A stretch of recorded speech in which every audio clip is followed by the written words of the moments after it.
Welcome friends, life সায়েন্সের set number 5 নিয়ে চলে এলাম। এর আগে তোমাদের 4টি সেট আলোচনা করা হয়ে গেছে। আরও এই করে পরপর পরপর আমরা 10টা সেট আলোচনা করব এই সিরিজে, এবং সেই 10টা সেট তোমরা যদি ভালোভাবে দেখো এবং করে যাও, তাহলে মাধ্যমিক পরীক্ষায় গিয়ে এমসিকিউ আর এসিকিউ অর্থাৎ 1 মার্কের যে প্রশ্নগুলো, সেগুলো নিয়ে তোমাদের কোনো দুশ্চিন্তা থাকবে না, এটা একেবারে গ্যারেন্টি।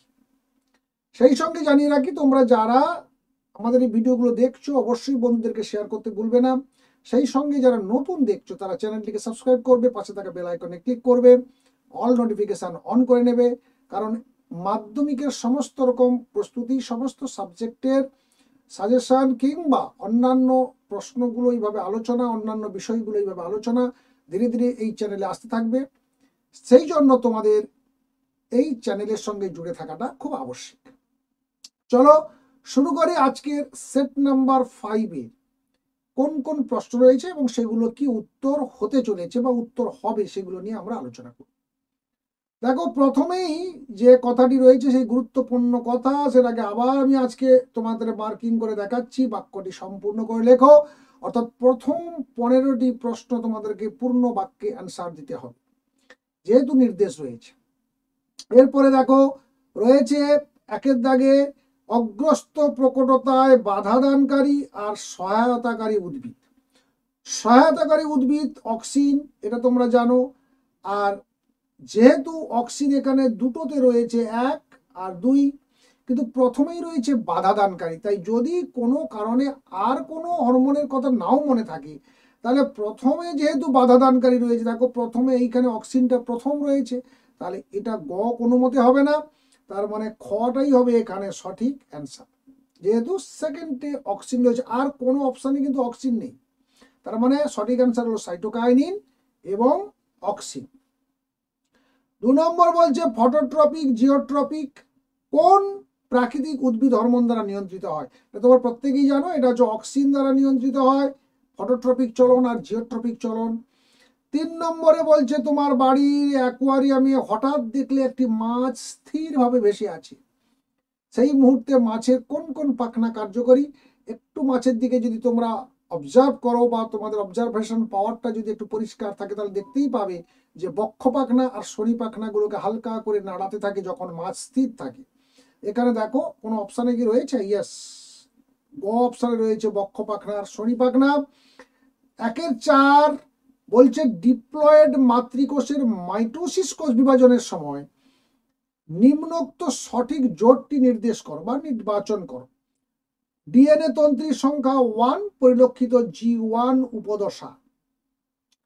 তারপরে বলছে ডিএনএ তন্ত্রীর সংখ্যা 1 পরিলক্ষিত দশা এস দশা। এস দশায় তন্ত্রীর সংখ্যা 1 থাকে না, এখানে 2 থাকে। আর ক্রোমাটিড 2 অ্যানাফেজ, এটা হবে 1 অ্যানাফেজ। আর ক্রোমাটিডের সংখ্যা 1 মেটাফেজ, এটা হবে 2 মেটাফেজ। তার মানে এখানে জি উপদশা বা 1 নম্বর যে অপশানটি রয়েছে এইটা কারেক্ট, অর্থাৎ 1-এর 4 অপশান নাম্বার 1 বা ক হচ্ছে এখানকার কারেক্ট অ্যান্সার। 5-এ বলছে মিউকর অযৌন জননকালে রেণুস্থলে স্থিত রেণু মাতৃকোষের, এখানে কিন্তু এন দিয়ে দিয়েছে, রেণু মাতৃকোষ বলছে কিন্তু এন দিয়েছে। রেণু গঠনকালে কোন কোষ বিভাজনটি দায়ী, যেহেতু এন, তাহলে তাকে তো আর হ্যাপ্লয়েড নিয়ে যাওয়া যাবে না, তাহলে এটা মাইটোসিস কোষ বিভাজন ঘটবে, অর্থাৎ খ মাইটোসিস কোষ বিভাজন। তারপরে দেখো রয়েছে 1-এর 6 তুমি খুব অল্প সময়ে যে কোনো ঋতুতে বীজ ছাড়া সম্পূর্ণ ভাইরাস মুক্ত সুস্থ পছন্দ মাফিক ভ্যারাইটির অপত্য উৎপন্ন করতে চাও, এক্ষেত্রে তুমি নিম্নোক্ত কোন পদ্ধতি অনুসরণ করবে। এটা অত্যন্ত সহজ, তোমরা বুঝতে পারছো, মাইক্রো প্রোপাগেশন হবে। এটা হচ্ছে মাইক্রো প্রোপাগেশনের সাহায্যে যে কোনো ঋতুতে বীজ ছাড়া উদ্ভিদ উৎপাদন করা সম্ভব এবং অনেক নাম্বার অফ প্ল্যান্ট অনেক বেশি করাও সম্ভব। 1-এর 7 মেন্ডেলের বংশগতি সংক্রান্ত প্রকটতার সূত্র লঙ্ঘিত হয়। তার মানে মেন্ডেলের সূত্র মানেনি, কোথায় কোথায় বা কোথায় মানছে না প্রকটতার সূত্র। যে জোটটিতে তা নির্বাচন করো। মটর ছোলা, মটর স্ন্যাপড্রাগন, সন্ধ্যা মালতী স্ন্যাপড্রাগন, অপরাজিতা সন্ধ্যা মালতী। সন্ধ্যা মালতী এবং স্ন্যাপড্রাগন এটাতে তোমরা জানো যে অসম্পূর্ণ প্রকটতা দেখা যায়। 1-9 মেন্ডেলের দ্বিসংকরায়ন পরীক্ষায় F2 জনুতে উৎপন্ন সদৃশ বৈশিষ্ট্য সম্পন্ন, জনিত্রী সদৃশ বৈশিষ্ট্য সম্পন্ন আর জনিত্রী ভিন্ন বৈশিষ্ট্য সম্পন্ন, এই দুটো যদি তোমরা ভালো করে একটু মার্ক করো তাহলে কিন্তু দেখতে পাবে যে অনুপাতটা কি জায়গায় দাঁড়াচ্ছে। দেখো জনিত্রী সদৃশ, দেখো প্রথমে তোমরা জানো যে F2 জনুতে 9:3:3:1 থাকে ফিনোটাইপ, আর 1:2:2:2:4, তারপরে 1:2 1:2:1, তার মধ্যে প্রথমটা একেবারে একটা জনিত্রী জনুর মতো হয় আর শেষেরটা একেবারে আরেকটা জনিত্রী জনুর মতো হুবহু হয়। বাদ বাকিগুলো কিন্তু বিভিন্ন ভ্যারাইটি, বিভিন্ন রকম অপশানে এরা থাকে, বিভিন্ন রকম বৈশিষ্ট্যের সংমিশ্রণ দেখা যায়।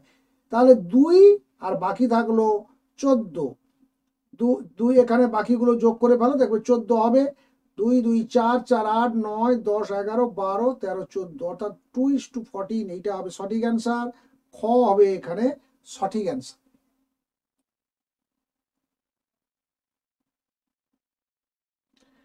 1-10 বিবর্তনের নিরিখে নিম্নোক্ত কোন সজ্জাক্রমটি তুমি সঠিক বলে মনে করো। এখানে দেখো মৎস্য প্রথম তো অবশ্যই আসবে, এই তিনটের মধ্যে আমাকে বাঁচতে হবে। মৎস্য, উভচর, সরীসৃপ, পক্ষী, স্তন্যপায়ী, এটা মনে হচ্ছে সঠিক হতে চলেছে। মৎস্য, উভচর, সরীসৃপ, স্তন্যপায়ী আগে এসছে পক্ষী। মৎস্য, সরীসৃপ, উভচর, পক্ষী আগে এসছে, স্তন্যপায়ী হবে না। লাস্টে যেটা স্তন্যপায়ী রয়েছে এবং প্রথম যেটা মৎস্য রয়েছে, এইটা হবে এখানে সঠিক অ্যান্সার। 1-11 রয়েছে নিম্নলিখিত কোন বিকল্পটি সমসংস্থঙ্গ নয়। নয় বলেছে, শনাক্ত করো। ফণিমনসার পর্ণকাণ্ড, আলুর স্ফীতকন্দ, আদার গ্রন্থিকাণ্ড, তিনটাই এখানে সমসংস্থ। পাখির ডানা, মানুষের হাত, তিমির ফ্লিপার, এটাও সমসংস্থ। ব্যাঙের অগ্রপদ, ঘোড়ার অগ্রপদ, পাখির ডানা, দুটো অগ্রপদ, এটাও অগ্রপদ, এটাও তাহলে সমসংস্থ। পাখির ডানা, বাদুড়ের ডানা, দুটি অগ্রপদ। তারপরে এলো কোথায় না পতঙ্গের ডানা, এটা কিন্তু বক্ষপিঞ্জরের বর্ধিত অংশ, তার মানে এইটা হচ্ছে সমবৃত্তি অঙ্গ, হবে সমসংস্থ অঙ্গ নয়, অর্থাৎ এখানে ঘ অ্যান্সারটা হবে সঠিক অ্যান্সার। এরপরে দেখো 1-12, দুটো পায়েই 3টি করে আঙুল ছিল, মাঝের 3 নম্বর আঙুলটি ছিল লম্বা মজবুত। ঘোড়ার বিবর্তনে উপরোক্ত বৈশিষ্ট্যটি থেকে জীবাশ্মটি শনাক্ত করো। খুব ইম্পর্টেন্ট প্রশ্ন। দেখো ইওহিপ্পাস, মেরিচিপ্পাস, মেসোহিপ্পাস ইকুয়াস 3টে করে আঙুল ছিল, দুটো ঘোড়া বা 2 রকম জীবাশ্মতে আমরা পেয়েছি, একটা মেরিচিপ্পাস, একটা মেসোহিপ্পাস। তার মধ্যে বলছে আঙুলটি লম্বা মজবুত ছিল, মাঝের আঙুলটি 3 নম্বরটি, তাহলে 3 নম্বরটি কিন্তু বড় ছিল এবং সেইটা লম্বা মজবুত ছিল মেরিচিপ্পাসের ক্ষেত্রে। মেসোহিপ্পাসের ক্ষেত্রে কিন্তু সবগুলো আঙুলের উপরে প্রেসার ঠিকঠাক করে বা সমানভাবে দিতে পারত, তাহলে এক্ষেত্রে মেরিচিপ্পাসটা হবে সঠিক অ্যান্সার। 13 নম্বর, ক্রমবর্ধমান জনসংখ্যা প্রাকৃতিক সম্পদের অতিব্যবহার হ্রাস, জোটটি সঠিক নয় বলেছে। ক্রমবর্ধমান জনসংখ্যা জলাভূমির আয়তন বৃদ্ধি করে, জনসংখ্যা আয়তন কখনো বৃদ্ধি করে না, অর্থাৎ এইটাই হচ্ছে ম্যাচ করছে না এখানে, এটা সঠিক অ্যান্সার হবে, কারণ আমাকে বলেছে জোটটি সঠিক নয় কোনটি। তবুও দেখে নেব বাকিগুলো জোটগুলো। দেখো ক্রমবর্ধমান জনসংখ্যা, মিষ্টি জলের অভাব, এটা ঠিকই আছে জোটটা। ক্রমবর্ধমান জনসংখ্যার সঙ্গে বাস্তুতন্ত্রের ক্ষয়, এটাও ঠিক আছে। 1-14 বলছে মেরু ভাল্লুকের সংখ্যা হ্রাসে সর্বাধিক গুরুত্বপূর্ণ যে কারণ সেটা হচ্ছে বিশ্ব উষ্ণায়ন আর জলবায়ুর পরিবর্তন, এইটা হচ্ছে সঠিক। বাকি অতি ব্যবহার, বহিরাগত প্রজাতির অনুপ্রবেশ, জমি ব্যবহারের রীতির ফলে বাসস্থান ধ্বংস, এগুলো ঠিক নয়। মেরু ভাল্লুক সাদা রঙের হয়, বিশ্ব উষ্ণায়নের ফলে বরফ গলে যাওয়ার ফলে সাদা ভাল্লুককে পাহাড় বা অন্যান্য বন জঙ্গলের যে সাদা বরফের স্তরটা সরে যাওয়ার ফলে ভালুককে শিকার কিন্তু চিনে ফেলতে পারছে কোথায় ভালুকটা অবস্থান করছে, যার জন্য তারা সাবধান হয়ে যাচ্ছে। সেই জন্য আস্তে আস্তে করে খাদ্যের অভাবে বা খাওয়ার শিকার করতে না পেরে এই প্রজাতিটি ধ্বংস হতে চলেছে। 1-15 নাইট্রোসোমোনাস ব্যাকটেরিয়া নাইট্রোজেন চক্রের কোন ধাপের সঙ্গে যুক্ত? Nitrification, ammonification, denitrification, nitrogen আবদ্ধকরণ।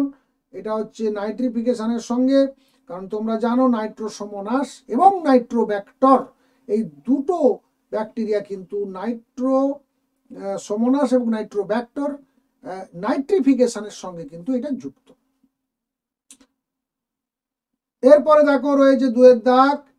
এবারে 21টি প্রশ্ন করতে হবে, থাকবে 26টি। মানুষের অক্ষিগোলকের লেন্সটি ড্যাশ এবং স্বচ্ছ। অক্ষিগোলকের লেন্সটি ড্যাশ এবং স্বচ্ছ। উত্তল বা দ্বি উত্তল বা উভোত্তল, যে কোনো একটা লিখতে পারো। দ্বি উত্তল বা উভোত্তল এবং স্বচ্ছ, এটা লিখতে পারো। 2-এর দাগে বলছে স্তন্যপায়ী প্রাণীর পরিণত লোহিত কণিকা এবং স্নায়ুকোষ, পেশিকোষ, এগুলোতে মাইটোসিস ঘটে না। মনে রাখবে, সব প্রশ্ন অন্য জায়গায় 1 মার্কের প্রশ্ন দিয়ে দিতে পারে। 2-এর 3 বলছে একটা দেখো জোড় দিয়েছে, আর একটা জোড় অ্যালিল, আর একটা জোড় অ্যালিল, প্রত্যেকটি আলাদা আলাদা অ্যালিল রয়েছে, বিপরীত ধর্মী অ্যালিল রয়েছে। মোট 2, 2, 4, 2, 6, 6টা থাকলে কি হবে? আমরা জানি যে প্রথমে যদি একটা অ্যালিলে প্রত্যেকটা অ্যালিলের জন্য আবার তাহলে বি আর বি নেব, এটার ক্ষেত্রেও বি আর বি হবে। প্রত্যেকটার জন্য আবার সি এবং সি হবে, ক্যাপিটাল সি স্মল পি। প্রত্যেকটার জন্য একই হবে। তাহলে কি কটা হলো? 1, 2, 3, 4, 5, 6, 7, 8, অর্থাৎ 8টি প্রকারের গ্যামেট দেখা যাবে।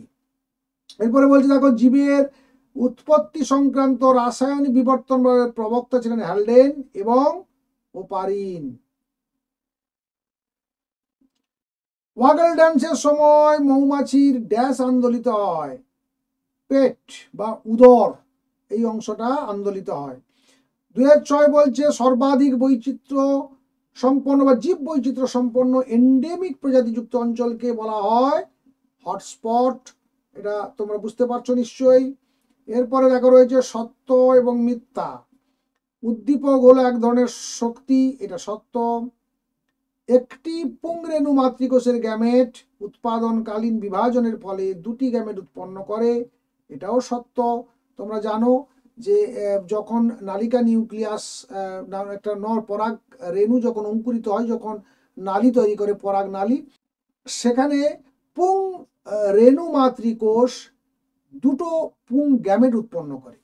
তারপরে বলছে দেখো অসম্পূর্ণ প্রকটতা আর ক্ষেত্রে F2 জনুর জেনোটাইপ ফিনোটাইপের অনুপাত ভিন্ন হয়। এটা তোমরা জানো যে এটা উভয় ক্ষেত্রেই 1:2:1 হয়, অর্থাৎ ভিন্ন হয় না, তার মানে এটা হচ্ছে মিথ্যা। ডারউইনের মতে অস্তিত্বের জন্য সংগ্রামের একমাত্র কারণ আমিষ খাদ্য বাসস্থান, এটাও মিথ্যা। জল দূষণের ফলে কলিফর্ম ব্যাকটেরিয়ার সংখ্যা বৃদ্ধি পায়, এটাও সত্য। আর দূরের বস্তু দেখার ক্ষেত্রে চোখের উপযোজনের সঠিক ক্রম বলছে সিলিয়ারি পেশির সংকুচিত হওয়া, চোখের লেন্সের বক্রতা বৃদ্ধি পায়, লেন্স পুরু হয়, লেন্সের ফোকাস দৈর্ঘ্য হ্রাস পায়। তোমরা জানো দূরদৃষ্টি বা দূরের বস্তুকে স্পষ্ট দেখতে গেলে ফোকাস দৈর্ঘ্যকে হ্রাস পেলে হবে না, এটাকে বাড়াতে হবে। পুরোটাই উল্টে গেছে, পেশি সংকুচিত নয় প্রসারিত হয়, চোখের লেন্সের বক্রতা বৃদ্ধি পায় না, এটা লম্বাটে হয়ে যায়। তো এইখানে এটা তার মানে এটাকে আমরা মিথ্যা লিখব। এরপর দেখো বলছে স্তম্ভ মিলাতে হবে, সহজ খুব। ট্যাকটিক চলন, তো সেটার সঙ্গে কোনটা ফার্নের শুক্রাণু দেখা যায় নিশ্চয়ই, দেখো ঘ, অর্থাৎ ঘ হচ্ছে এখানে সঠিক অ্যান্সার। অ্যানাফিজিও চলনে দেখো অপত্য ক্রোমোজোমগুলি VJIL আকৃতি ধারণ করে, এটা ক। ক্যাপিটাল টি স্মল টি তার সঙ্গে 2টো স্মল টি, এটা যদি এইভাবে ক্রসটা হয় এটাকে কি বলবো?